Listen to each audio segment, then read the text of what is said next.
Destellos, globos sonda, ilusiones ópticas, biogases. El 95% de los avistamientos de ovnis se pueden explicar y desacreditar en un momento. Pero queda un 5% con testigos presenciales y pruebas evidentes que hay que tomarse muy en serio. La periodista Leslie Kean lleva 10 años investigando estos casos. Se ha centrado en los que tienen más evidencias creíbles y testigos. He trabajado con oficiales de alto rango, pilotos, generales y con un antiguo gobernador para demostrar que existe un fenómeno físico. Un objeto triangular gigante. Un óvalo gris oscuro. Ahora nuevas pruebas, grabaciones, datos de los radares y testimonios que nunca habíamos oído hacen que estos avistamientos formen parte de ese 5% imposible de ignorar. Es hora de corregir los informes de una vez. Archivos oficiales sobre ovnis.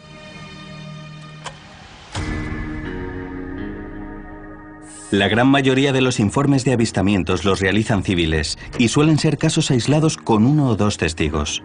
Así que se pueden descartar con facilidad.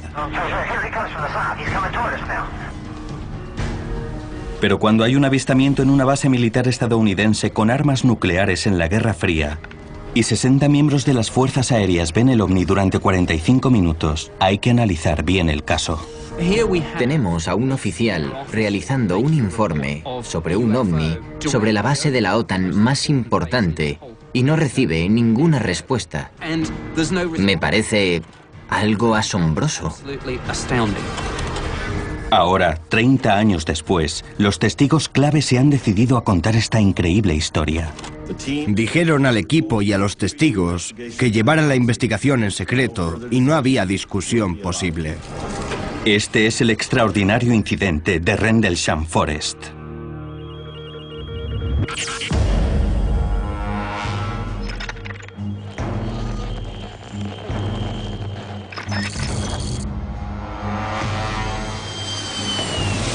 Soy el coronel Charles Hutt. En 1980 era el segundo comandante de la base de RAF Ben Waters, Goodbridge, en Inglaterra. En aquella época era la mayor base táctica del mundo y como era una instalación clave para la OTAN, tenía que estar preparada para cualquier cosa. Bien temprano, en la mañana del 26 de diciembre, fui a por el registro, el informe cronológico de lo que había pasado en las 24 horas anteriores.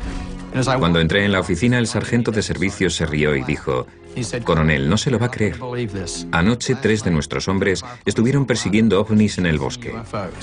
Decían que habían visto un objeto volador. Les investigaron y dijeron que habían vivido una experiencia rara». Yo le dije que pusiera que habían visto luces y que por el momento lo dejaríamos así. Hal quería deshacerse rápido de aquella historia, a pesar de los rumores de que se había visto una extraña nave en el bosque la noche de Navidad. Pero en unos días se vio obligado a actuar. 2 noches después, en la cena de Navidad, cuando estábamos terminando el segundo plato y nos preparábamos para el postre, el teniente de servicio, el comandante de la base y yo dijimos: «Tenemos que hablar, el ovni ha vuelto». Yo quería acabar con el tema, así que cogí mi grabadora de bolsillo, que siempre llevaba encima, y una PN-27, un contador Geiger, y nos fuimos al bosque. Por la noche, el 27 de diciembre de 1980, el coronel Hutt y 4 oficiales, entre los que destacan un comandante y un experto en desastres naturales, fueron al lugar donde había aterrizado una nave 2 noches antes. Me encontré a la mitad de nuestro ejército allí. Había 5, 6 o 7 vehículos, jeeps, camionetas, y estaban iluminando el bosque. Yo pensé que aquello era un desastre potencial para nosotros. Así que les dije que se llevaran a todos los que pudieran a la base y con la grabadora elegí a un pequeño equipo y nos dirigimos al lugar del aterrizaje.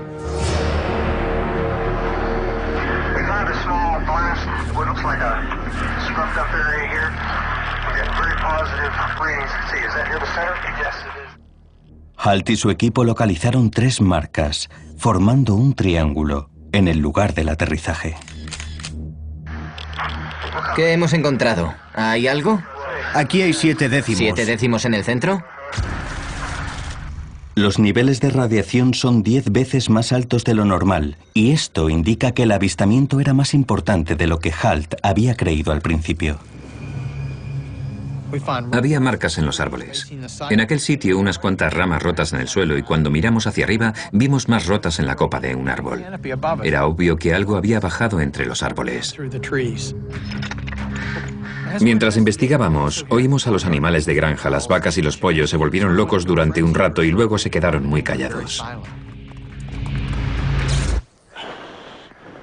Entonces, alguien vio un objeto rojo luminoso al otro lado del bosque, así que yo encendí la grabadora inmediatamente.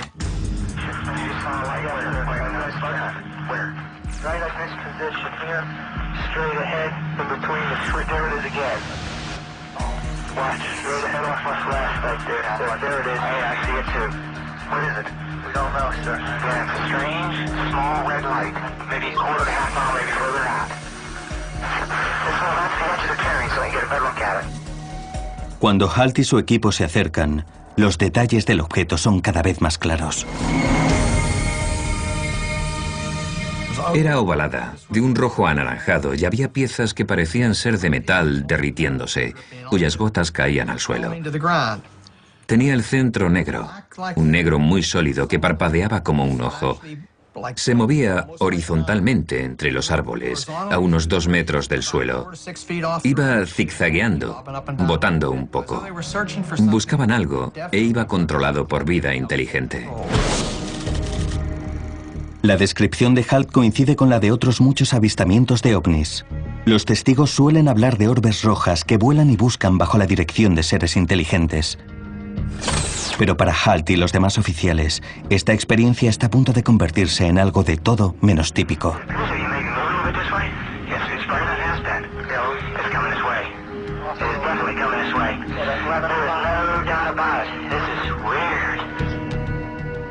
Lo vimos durante 2 o 3 minutos y de repente explotó en silencio. Aparecieron 5 objetos blancos y todo desapareció. Todo aquello nos dejó impactados. Yo pensaba, no podré explicar esto a nadie nunca, no me creerán, es demasiado raro. Luego alguien dijo, mirad, ¿qué es eso?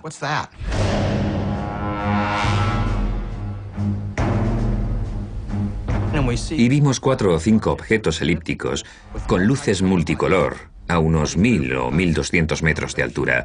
Iban a gran velocidad y haciendo movimientos bruscos y angulares. Oímos muchas conversaciones en las radios, pero teníamos dificultades para oír porque había interferencias. Hay quienes dicen que dejaron caer un rayo en el almacén de las armas. Estábamos muy nerviosos por todo lo que estaba pasando.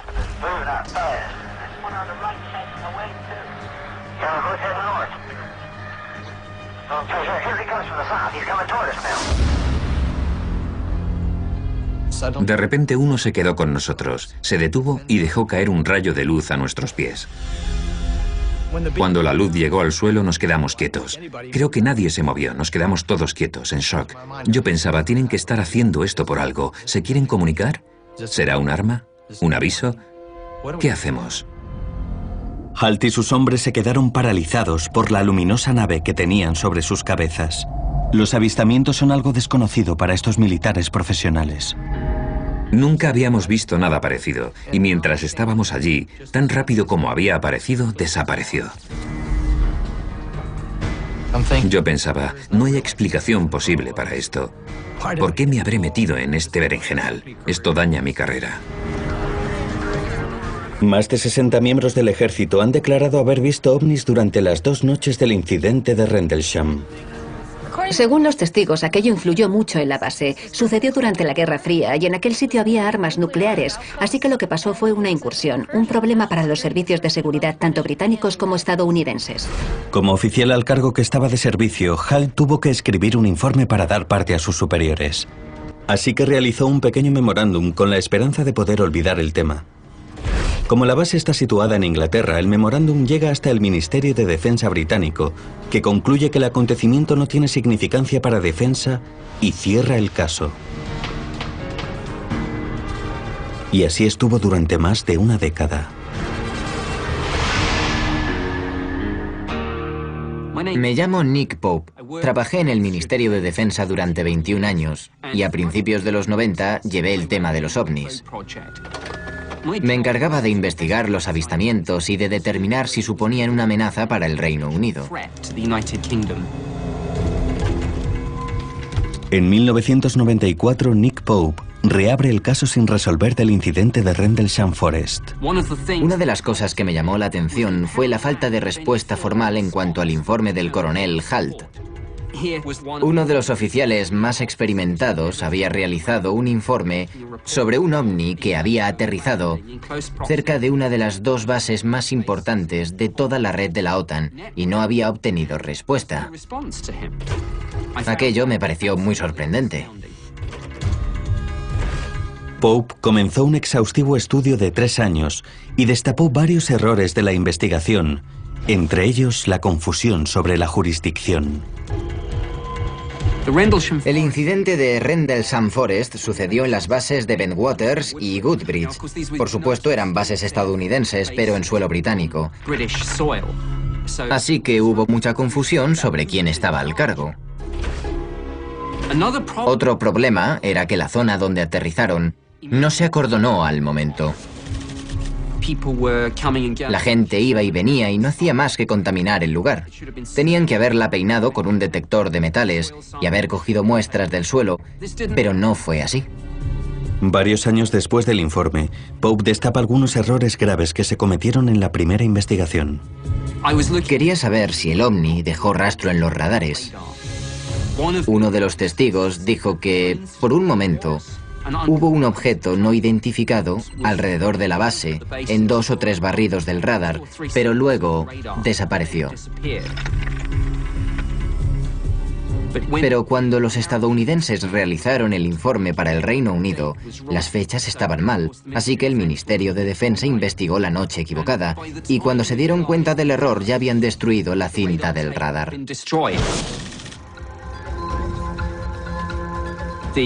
La investigación original tenía muchas imperfecciones. Pero Pope fue más allá, y no solo indicó los errores de la investigación original. Pronto encontró a un testigo que había estado tan cerca de las naves que las podía haber tocado, y consiguió dibujos de un ovni diferente a todos los que había visto hasta entonces. Está claro que había pruebas contundentes de que era un caso de avistamiento de un objeto u objetos no identificados en el Reino Unido.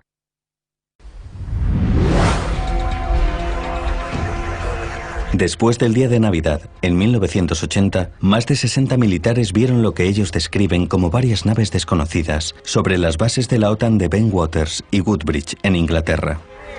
Dicha experiencia deja en shock a muchos soldados, entre ellos al segundo comandante, el coronel Charles Halt. Yo pensaba, no podré explicar esto a nadie nunca, no me creerán, es demasiado raro. Nunca se explicó el avistamiento oficialmente y se cuestionó así si los testigos realmente vieron lo que vieron, hasta una década después, cuando Nick Pope, un trabajador del Ministerio de Defensa británico encargado de las investigaciones sobre ovnis, solicita una revisión del caso de los por entonces desconocidos avistamientos. Pronto me di cuenta de que la investigación original tenía muchas imperfecciones. Preocupado por aquellos errores, Pope realiza una investigación profunda. En 1994 entrevista a un hombre que podría ser clave para el caso, el sargento James Penniston, el experimentado estadounidense a cargo de la seguridad.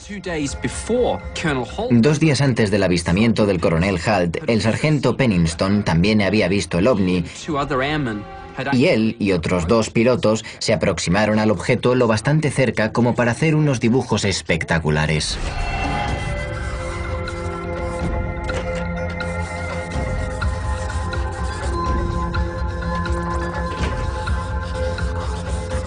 Penniston consiguió acercarse mucho. Mirad la forma triangular. Es interesante comentar que las marcas que había en el lugar del aterrizaje formaban un triángulo. Y además, se recogieron altos niveles de radiación en aquellas 3 marcas.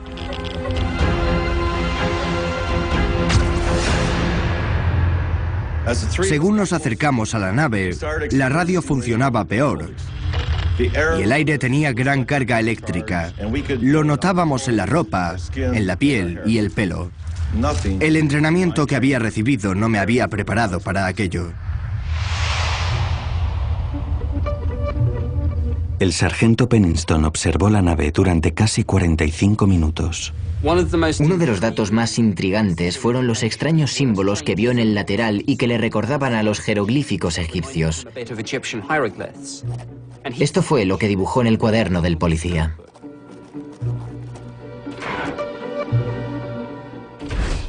Muchos años después del incidente, el sargento Pennington decide salir de la sombra y hablar públicamente del avistamiento.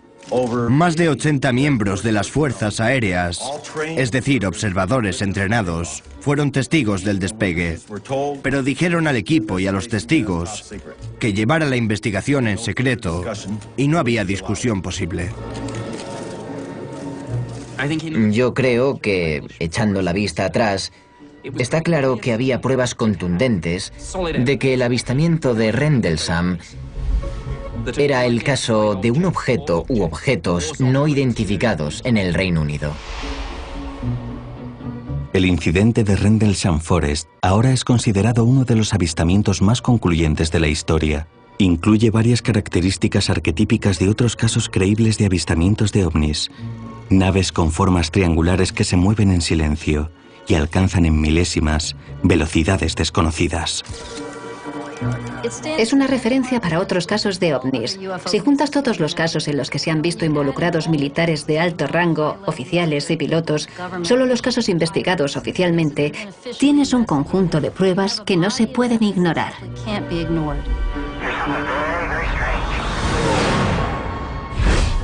Pero ¿qué pasa cuando toda una ciudad es testigo de un ovni tan grande como 2 o 3 campos de fútbol americano? Tenía forma de boomerang. Un objeto negro grande que venía hacia nosotros. Pensaba que me iba a desmayar porque estaba embelesado con esa cosa. Dije, ese bicho mide 1,5 kilómetros. En 1997 miles de personas vieron en Phoenix, Arizona, una nave enorme. ¿Esas luces son de visitantes extraterrestres? Hablaron de ello en todas las televisiones, así que la gente salía de casa y miraba al cielo. Sin embargo, ahora hay nuevas pruebas sobre uno de los avistamientos más duraderos de la historia.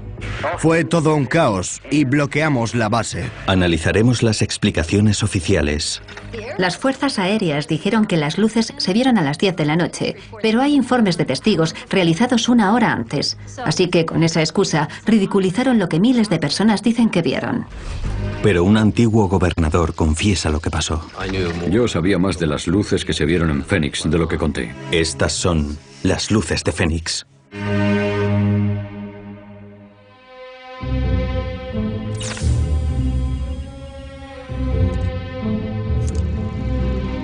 Soy Fife Symington, el antiguo gobernador de Arizona, y en la primavera de 1997 tuvo lugar un acontecimiento extraño mientras yo era el gobernador del estado. Hay gente que lo llama las luces de Phoenix. Era jueves por la noche, un 13 de marzo de 1997 a las 8:30 de la tarde. Mi hija Mónica vino corriendo a decirnos que se acercaba algo desde la montaña Camelback. 4 de los niños se levantaron y salieron, y yo salí con ellos. Miré al norte y mi mujer y yo vimos 3 luces blancas formando un triángulo que venían hacia nosotros. Había 5 luces grandes delante y tenía forma de boomerang. Era una nave sólida, silenciosa y volaba muy bajo. Pero lo que me impresionó fue el tamaño. Era enorme, monumental. Ni los centros comerciales son tan grandes. Nos quedamos allí viéndolo acercarse.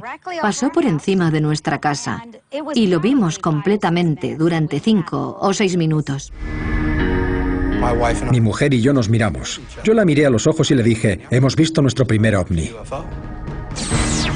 ¿Esas luces son de visitantes extraterrestres?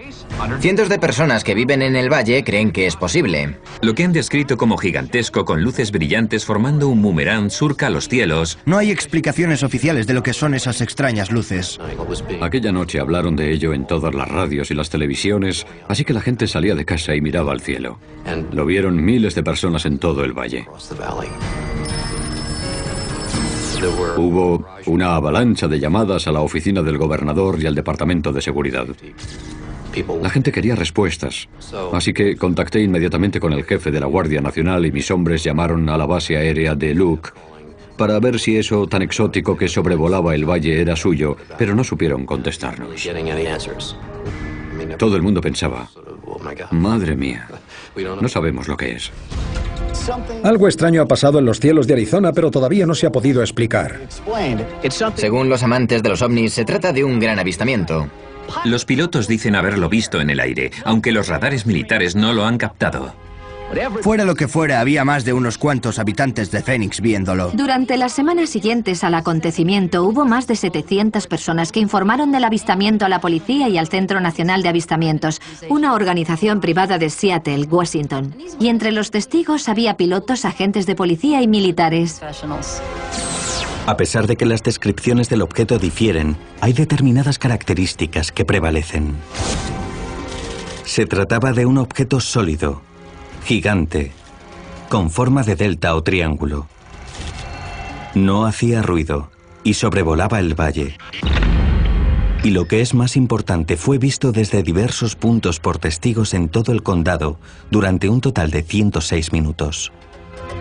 Estábamos tumbados en el césped viéndolo. Era un objeto sólido. Algo inexplicable. Una pasada.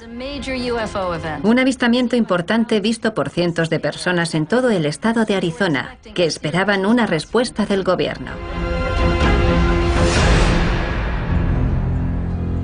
Ya os imaginaréis el nivel de histeria de la población sobre lo que había pasado y lo que íbamos a hacer nosotros. Voy a solicitar una investigación al Departamento de Seguridad. Haremos las investigaciones necesarias y llegaremos hasta el fondo. Yo intentaba conseguir respuestas, pero todos los canales oficiales negaban lo que se había visto y aquello me dejó perplejo. La concejala Barwood se encargó del caso. Llamó al senador John McCain y él fue el primero que consiguió algo de las fuerzas aéreas.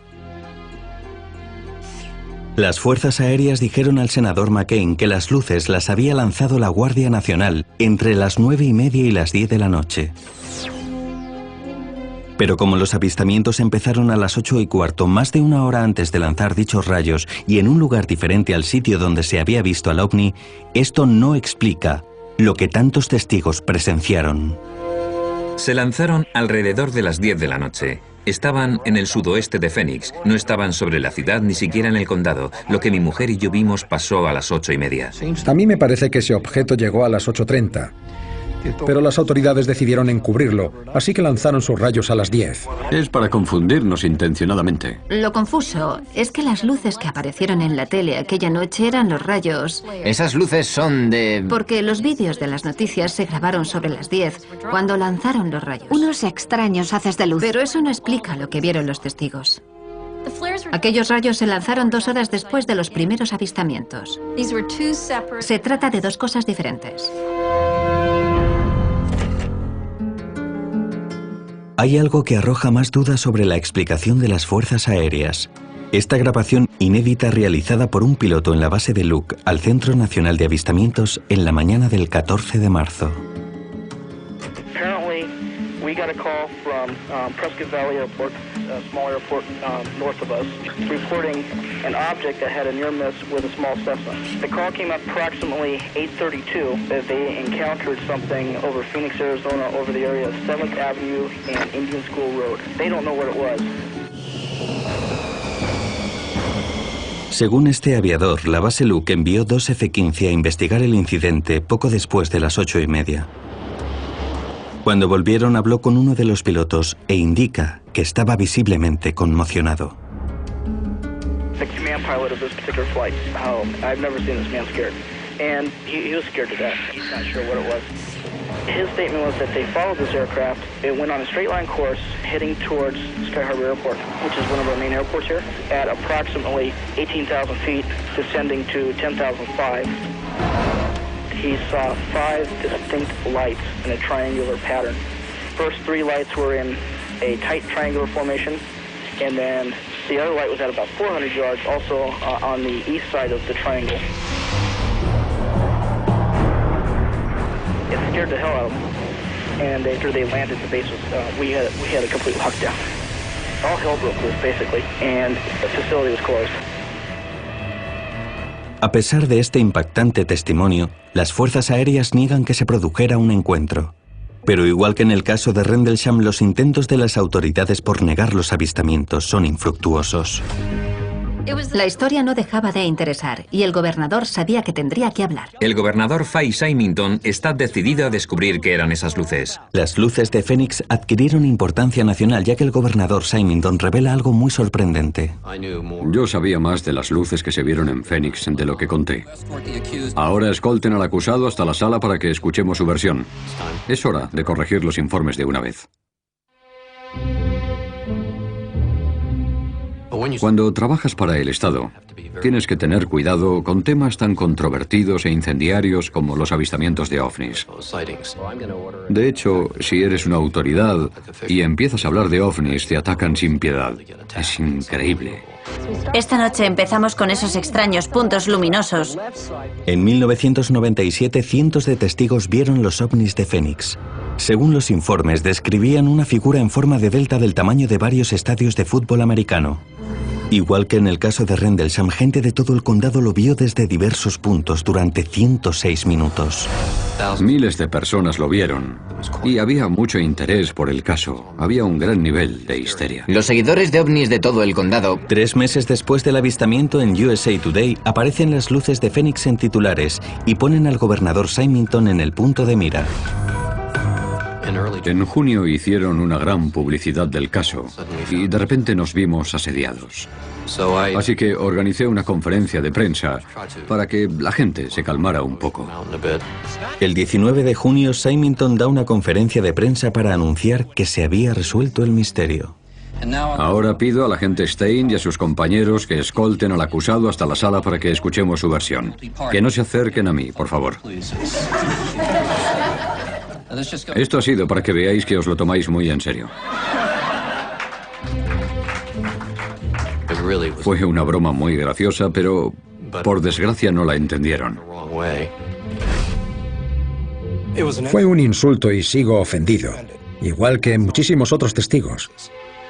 Mucha gente podía haber dado la cara, pero en vez de eso, se recluyeron más y se negaron a hablar debido a eso, a quien lo ridiculizó. Aquello me enfadó mucho, porque sé lo que vi y no me gustan ese tipo de actitudes. Cuando esa cosa estuvo 5 minutos sobre mi casa, deberían interesarse. Aquella conferencia de prensa no gustó a mucha gente y me arrepiento.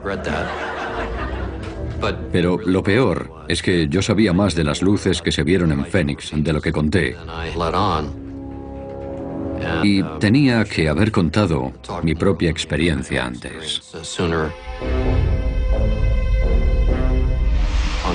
El 13 de marzo estaba cenando con mi familia mientras veía la tele y vi las noticias sobre el ovni.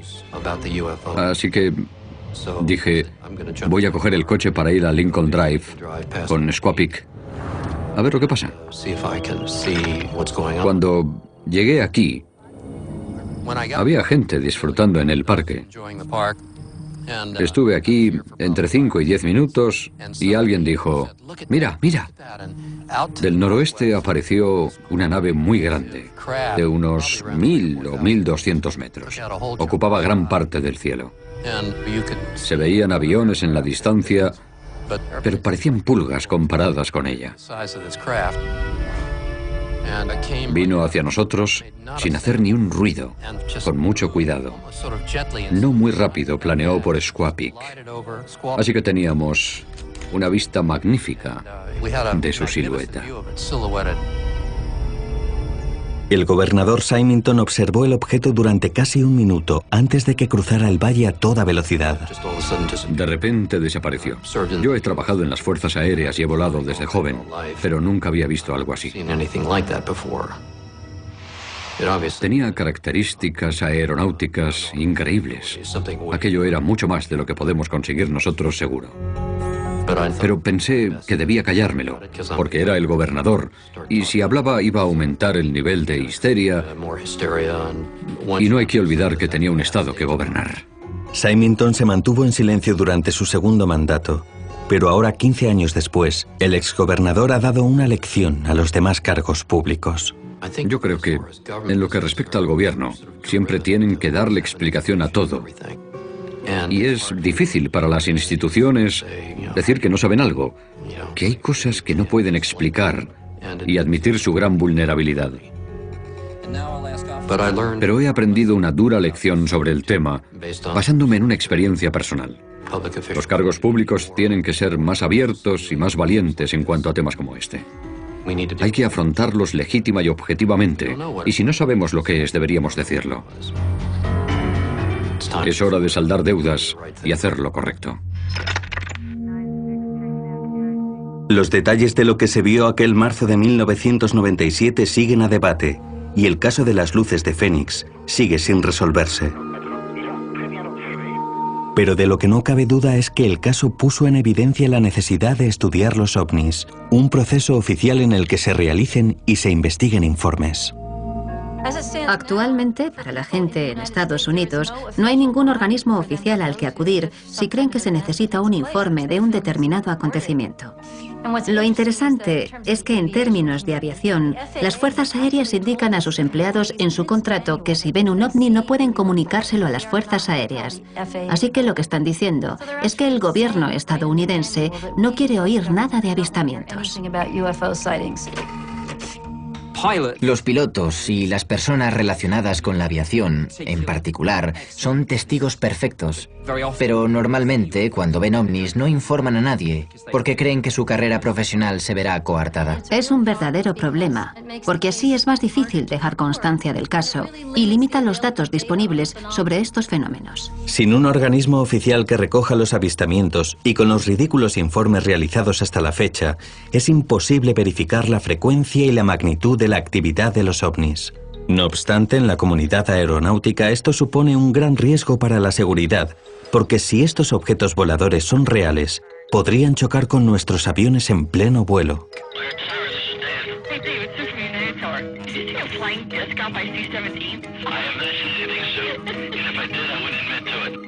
Casi una década después, volvió a salir este tema a la luz con la presunta aparición de un ovni en uno de los aeropuertos más concurridos de Estados Unidos. Diversos pilotos y trabajadores de United Airlines juran haber visto un ovni. No era un avión como los nuestros. En Internet han proliferado los avistamientos frívolos y sensacionalistas. Y ahora es más difícil que nunca discernir entre lo creíble y lo cuestionable. En respuesta a este hecho, muchos expertos están aplicando rigurosas investigaciones y estándares científicos para evaluar las pruebas. Una de estas expertas es la veterana periodista Leslie Kean. Llevo investigando los ovnis desde hace 10 años. Siempre me centro en la información más importante de los hechos. Los radares, las fotos, las evidencias físicas que se han estudiado en un laboratorio, y no hago caso al material más conspirativo que hay culturalmente y que aparece mucho en Internet. En enero de 2007 me impresionó el sorprendente artículo que apareció en portada del Chicago Tribune. Varios trabajadores de United Airlines habían visto un objeto con forma redonda que parecía un disco planeando sobre la terminal de la aerolínea, en concreto sobre la puerta C-17. Y fue en la hora punta, en una ajetreada tarde a las 4 o 4:30. Y lo vio mucha gente en tierra, pilotos, miembros de la tripulación, coordinadores y gente que estaba moviendo los aviones.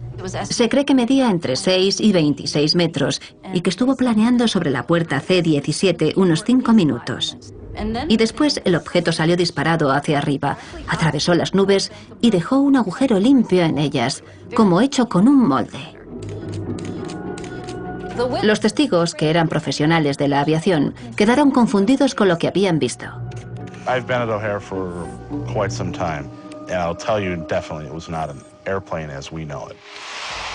El caso de O'Hare es un caso más de la pila de informes sobre ovnis, y en él vemos de nuevo las características que ya hemos encontrado en otros avistamientos. Un objeto con forma de disco que planea en silencio y alcanza velocidades desconocidas en milésimas.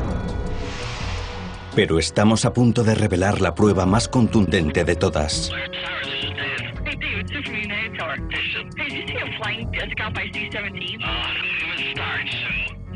Unos meses después de aquel incidente, Kane recibe una copia de las grabaciones de la torre de control, donde encuentra un fragmento inédito en el que una supervisora de United Airlines llama para informar del avistamiento.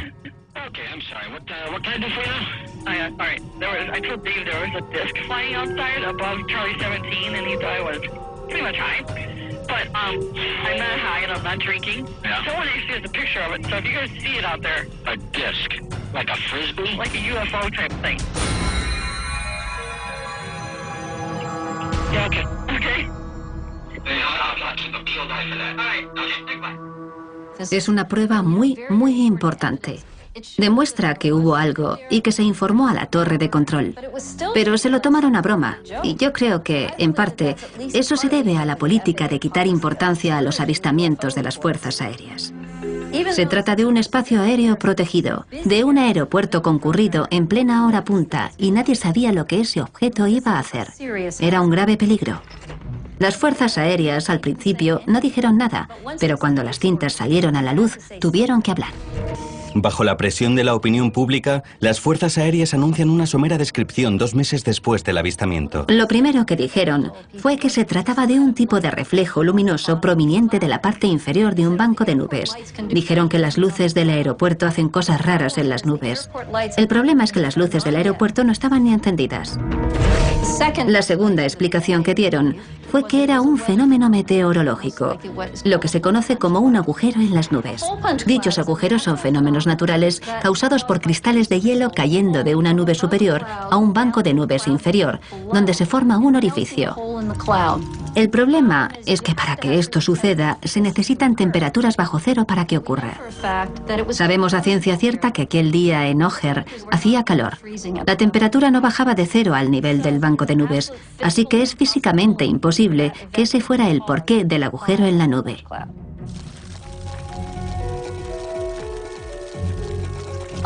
Como vemos, en el caso O'Hare y la respuesta de las fuerzas aéreas son un ejemplo de la típica forma en que el gobierno se enfrenta a los avistamientos. Primero evitan hablar del tema. Pero cuando esto les resulta imposible, dan cualquier tipo de explicación que según ellos pueda encajar, ya sea convincente o no. Es un verdadero problema y ha sucedido innumerables veces durante décadas. Es su procedimiento estándar para casos como este. A pesar de la situación actual, hubo una época en la historia estadounidense en la que se llevó a cabo un estudio científico y el gobierno agradecía información sobre avistamientos. Durante los últimos 3 años, un gran número de personas sanas y fiables han visto platillos volantes. Podemos leer, hablar sobre ellos y preguntarnos sobre los informes relacionados con este extraño fenómeno de los cielos. Me parece que tienen un origen extraterrestre. En los 50 y los 60 había muchos avistamientos de los que se tenía constancia. Los medios cubrían la información y el gobierno no sabía lo que pasaba. Esto fue durante la Guerra Fría, así que la opinión pública estaba preocupada por la existencia de objetos inexplicables en el cielo. Así que el gobierno creó una organización dentro de las fuerzas aéreas llamada Proyecto Libro Azul, cuyo propósito era recoger los informes de la gente e investigar los casos. El proyecto Libro Azul nace oficialmente en 1952 y sus 5 componentes reciben más de 50.000 informes solo durante el primer año. Iba en el coche hacia el norte, en la 101 a las 3 de la tarde. Vi unas inmensas luces azules detrás de las de mi avión. Miré a la derecha y en el cielo había 3 tubos de luz fluorescente. Pasó prácticamente por encima de mi cabeza. El objeto se movía en línea recta. Conté 8 que salían directamente del mar. Oí un sonido como un silbido. La luz de la luna era preciosa, plateada y rosácea. Entre 1952 y 1969, el Libro Azul recibe más de 12.000 informes de avistamientos y casi 800 de ellos siguen sin resolver. Es obvio que el fenómeno de los ovnis es demasiado grande para la pequeña organización de las fuerzas aéreas. El Libro Azul estaba mal planteado desde el principio. Tenía poca gente, era incompetente y se convirtió en un ejercicio para limpiar la imagen de las fuerzas aéreas. Así que en 1966 se decidió que formaría parte de un estudio sufragado por el gobierno y comisionado por la Universidad de Colorado. El estudio universitario fue dirigido por el Dr. Edward Condon, un físico y antiguo director de la Oficina Nacional de Estándares. Condon tenía prejuicios con los ovnis desde el principio. De hecho, en un artículo de 1967 dijo: "Yo creo que aquí no hay nada que rascar. Pero se supone que tengo que llegar a esa conclusión dentro de un año". El informe Condon se terminó en 1968 e incluye un valioso análisis sobre los casos de ovnis sin resolver en sus 1500 páginas. Pero todo eso acaba siendo ignorado porque lo que llama la atención es el resumen de 2 páginas escrito por el propio Condon. En él declara que ahondar más en el estudio científico de los ovnis no tiene justificación alguna. En 1969 las Fuerzas Aéreas anuncian que el fin del proyecto Libro Azul se haría efectivo durante el mes siguiente. Desde entonces, oficiales y científicos han mencionado el informe en incontables ocasiones para justificar su rechazo al estudio de los ovnis. Es una tragedia. Aquella fue la única investigación oficial del gobierno. Y cuando cerró, se acabó la edad de oro del estudio de los ovnis.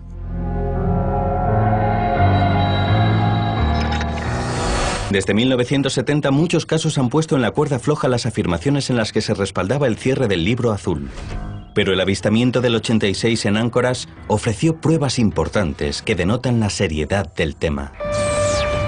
Sí, hay 1 o 2. También hay otro aparato. Hemos confirmado que hay una nave de gran tamaño encima de nosotros. ¿Dónde está? ¿Le sigue? Parece que sí. En este caso, un capitán con 30 años de experiencia se juega su reputación, ya que informa de que una nave inmensa le sigue durante al menos 1 hora.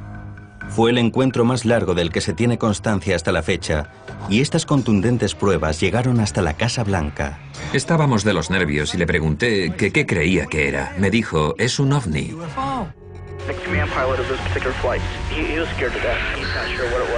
Tenía forma de boomerang. Un objeto triangular gigante. Del tamaño de 3 o 4 portaaviones.